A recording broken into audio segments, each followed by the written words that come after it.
Paper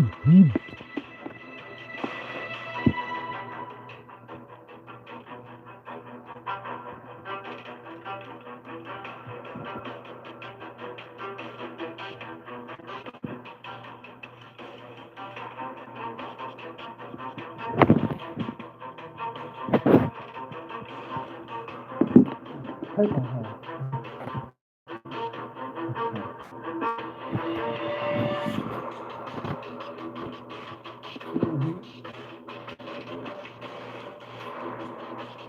Yep.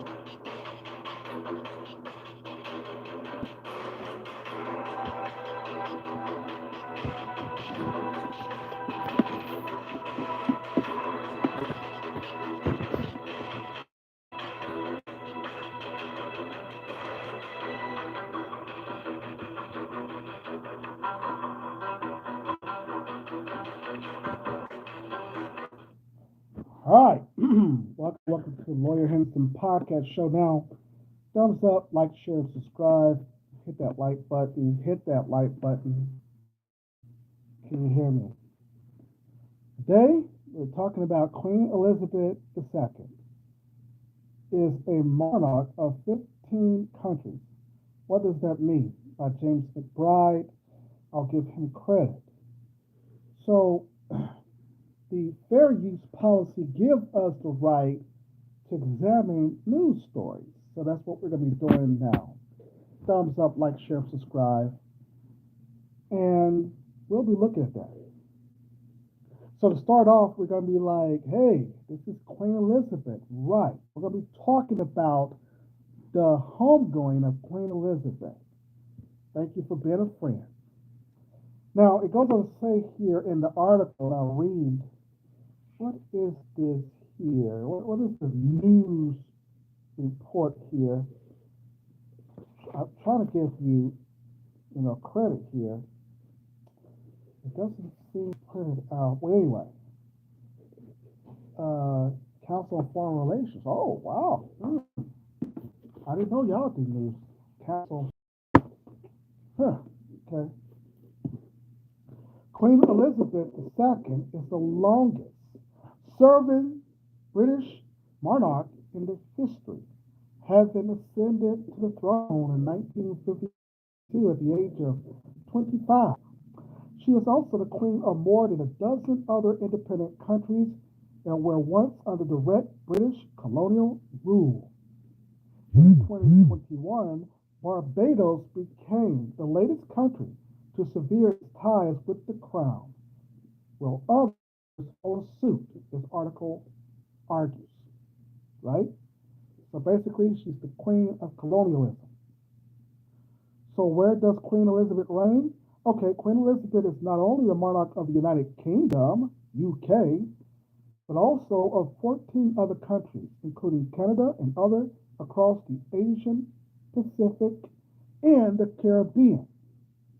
They are known as the Commonwealth realms. They are distinct from the Commonwealth of Nations, a loose grouping of 54 countries that were once a part of the British Empire, but most which are not still subject of the Queen.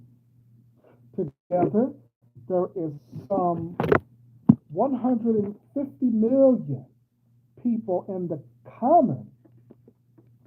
Commonwealth realm, the most populous of which are the UK, Canada, Australia, Papua New Guinea, and New Zealand. New Zealand. These countries are all independent and sovereign states. Still, the role of the Queen is in many places as a subject of controversy, since many gained their independence through uprisings against British colonial rule. Commonwealth realms, did I say that right? Commonwealth realms are constitutional monarchies, meaning the monarch's power are largely symbolic and political decisions are made by an elected parliament and implemented by prime ministers. The Queen is thus the head of the state but not the head of government, meaning she is not involved in day-to-day government in the United States. By contrast, the president is both head of the state and head of government. The Queen does have some constitutional duties, the most significant being the approval of new governments.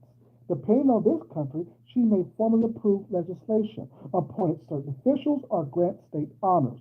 In non-UK realms, the Queen appointed a royal representative to carry out these duties. This figure is known as the Governor General. In exceptional circumstances, the crown also are known as reserved powers, or the authority of unilaterally override other branches of government. This has happened rarely since World War II. The most notable example being Australia's 1975 constitutional crisis, in which the Governor General dismissed a sitting prime minister. Most fundamentally, the purpose of the Queen is to serve as a non-partisan symbol of the nation, constitutionally continuity, and moral authority. Officially, documents are often marked with the royal seal, and the Queen's vestige featured a local currency. Her many trips to Commonwealth realms have helped kindle an affection and loyalty even in the countries where the Republican movement is strong, such as Jamaica.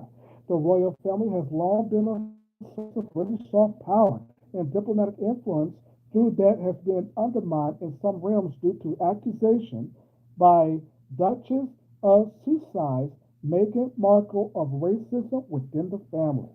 Thumbs up. Now we already know who Meghan Markle is. She's the one who is dating or married to Prince Harry. Let's see. Why some countries left? Well, nearly 24 British territories renounced their monarchies and became republics after World War II, including India, Nigeria, and Pakistan. This is generally meant replacing the Queen with another head of state figure, often a president who rule is also largely ceremonial. For countries that saw their monarchies as unwelcome remnants of colonialism, this was the final step in distancing themselves from its last vestige. You know, vestiges. The 1970s saw the last major wave of departures, with Caribbean countries, Dominican, Guyana, and Trinidad and Tobago. Mauritius in the Indian Ocean left in 1992. Barbados is the latest to exit, having officially left the monarchy by swearing in a president on November 30th, 2021. Barbarian leaders framed the move as long-awaited culmination of independence. The time has come to fully leave our colonial past behind, says Governor General Sandra Mason in announcing the exit. The date was set to coincide with the 55th anniversary of Barbados' independence from the UK. Now, if you're going, let me stop right there, because this Sandra Mason is the Governor's General, right? But she's wearing the title still. So are we going to change that to King of Queens? Are we going to change to being a president? How are we going to do this? Because Sandra Mason is still calling herself the Governor General. Okay? And remember, the Queen can override what the Governor General does. Okay? But it goes on to say, what could the future hold for other Commonwealth realms? Barbados' decision has added to recent movements in some other countries, especially in the Caribbean, to reconsider their ties to the Queen. Part of the Black Lives Matter movement that's in the world in 2020, protests in the UK have often focused on the repercussions of slavery in Britain's Caribbean colonies and the role it played in the empire's wealth and global power.